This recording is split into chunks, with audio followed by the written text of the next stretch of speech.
तो आप सभी को नमस्कार। आज हम बात करेंगे युद्ध के मैदान पर कोई समस्या हल नहीं हो सकता, निर्दोष लोगों की जान जाना सबसे बड़ी चुनौती है। दोस्तों, द हिंदू का जो हिंदी एडिशन आता है, दोस्तों ये द हिंदू जो न्यूज़पेपर होता है, ये यूपीएससी का एग्ज़ाम बहुत ही इम्पोर्टेंट न्यूज़पेपर है।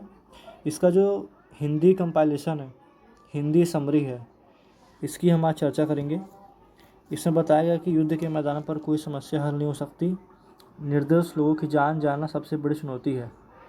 दोस्तों, अभी हाल ही में हमारे देश के प्रधानमंत्री श्री नरेंद्र मोदी जी यूक्रेन के दौरे में गए हैं। इससे पहले वे अभी पहुंचे हैं पोलैंड। दोस्तों, पोलैंड के एक शहर है वारसा, वहां पर हमारे पीएम मोदी जी वहां के जो संबंधित प्रशासक है, डिप्लोमेट हैं, उनसे मिलते हैं। वहाँ के जो संबंधित प्रधानमंत्री हैं उनसे मिलते हैं, डोनाल्ड टस्क से मिलते हैं। और इसमें बताया जा रहा है कि जब पीएम मिलते हैं उनसे तो उसमें मेंशन है, इसमें बताया जा रहा है कि चल रहे संघर्ष यूक्रेन और पश्चिम एशिया के लिए एक दबाव चिंता का विषय है। यानी कि दोस्तों, यूक्रेन और रूस के बीच जो अभी युद्ध चल रहा है, ये पश्चिम एशिया के लिए बहुत ही एक इम्पॉर्टेंट और बहुत ही एक संघर्ष भरा पल है। इसमें बताया जा रहा है कि यूक्रेन और रूस के बीच जो युद्ध चल रहा है, एक दबाव चिंता का विषय है। दोस्तों, वैश्विक समुदाय और किसी भी निर्दोष व्यक्ति की जान का नुकसान। प्रधानमंत्री नरेंद्र मोदी ने गुरुवार को कहा कि वैश्विक महामारी कोरोना वायरस कोविड-19 महामारी मानवता के लिए सबसे बड़ी चुनौती बन गई है। मतलब उन्होंने ये भी मेंशन किया कि भाई, यूक्रेन और रूस का जो युद्ध है वो पूरे विश्व के लिए चिंता का विषय बना है, लेकिन साथ साथ जो कोरोना वायरस है, कोरोना वायरस ने मानवता के लिए सबसे बड़ी चुनौती को खड़ा करके रखा हुआ है।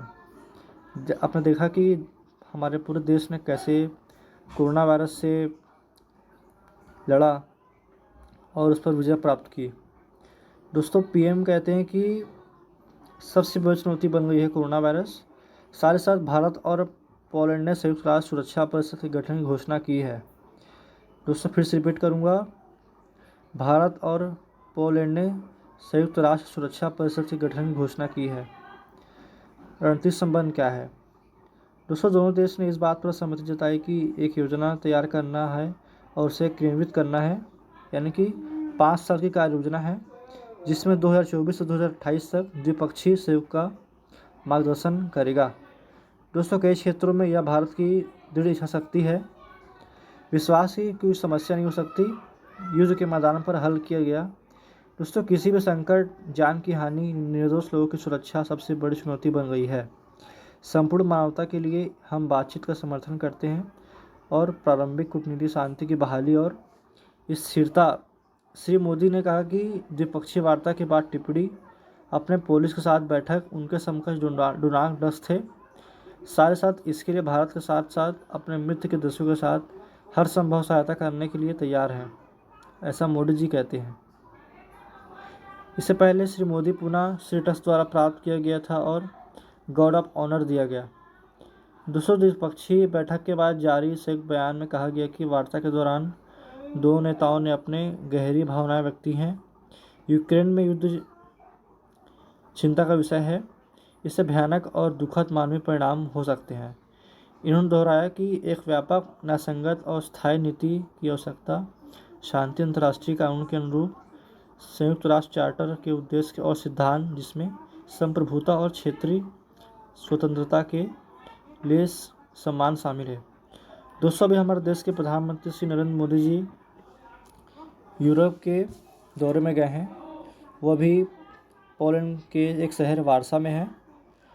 दोस्तों, वहाँ पर दोनों नेताओं के बीच चर्चा हो रही कि जो यूक्रेन और रूस के बीच जो युद्ध हो रहा है, पूरे विश्व के लिए एक खतरा साबित हो सकता है। और अभी हाल ही में पीएम श्री नरेंद्र मोदी जी अगले दिन, नेक्स्ट डे, यूक्रेन के दौरे पे जाएंगे। वहाँ पर यूक्रेन के जो नेता हैं जेलेंस्की, उनसे भी मुलाकात करेंगे। दोस्तों, उम्मीद करूँगा कि आपको आज का ये डिस्कशन अच्छा लगा होगा। आप सभी को बहुत बहुत धन्यवाद। जय हिंद, जय भारत।